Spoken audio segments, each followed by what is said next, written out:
Hi, we're here in San Francisco, and I want to talk to you for just a minute about Copernicus and Galileo and Newton and Descartes and some of these other people who had a great, tremendous impact in shaping our current worldview. These were people with an awesome imagination and who really stood up to the realities of their time and the powers that existed during their time to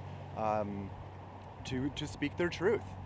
And Galileo, for example, he was kind of tipped off by Copernicus that maybe this Earth goes around the sun.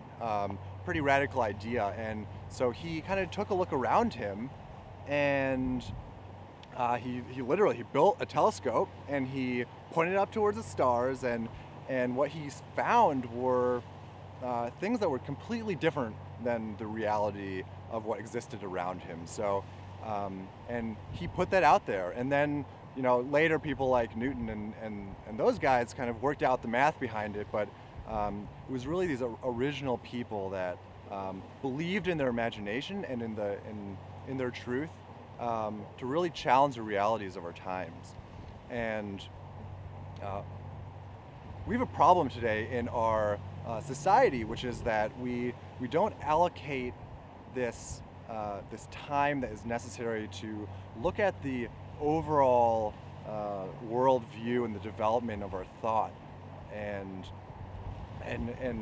we don't place enough value on these really challenging and questions that really still have the power to shape our society. Imagine what's still around the corner for us.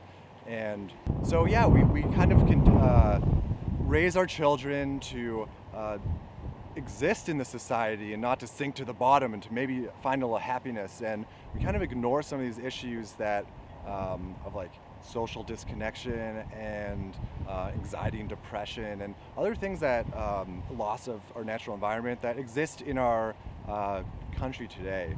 So I'm starting a PhD program, and I'm going to be studying with Rick Tarnas and Stan Groff and Brian Schwimm and some of these other people who they've really, just like Copernicus, called into question some of the realities of our day, and they've put forward some really interesting ideas that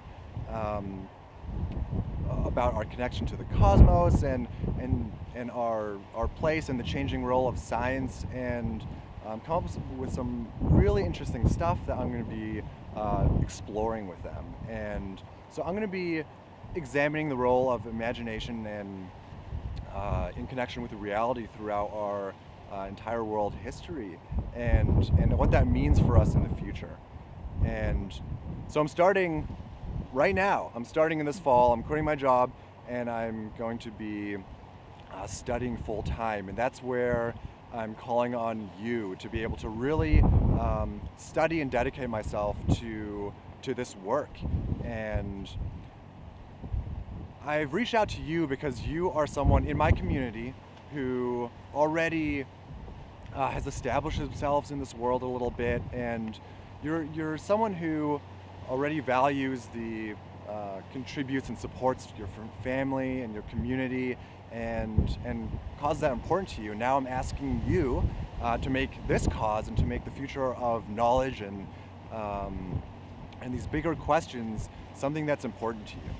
So we already have some amazing backers who are willing to match funding that you contribute. So everything that you give up to a certain point will go twice as far. So this is going to have a really big impact on my life, and hopefully a small impact on our world towards a better, more peaceful world for all of us and our children and our future generations, and the development of humanity. So I have some things I will be giving back to you, some acknowledgments in my book. That's the ultimate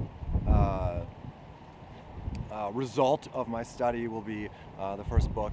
But really what I'm asking for is for you to make this important, to help support me, and to really place a value on this type of thought development. So thank you for your time and for your contribution and for being part of my community, and thanks for for everything. And yes, thank you.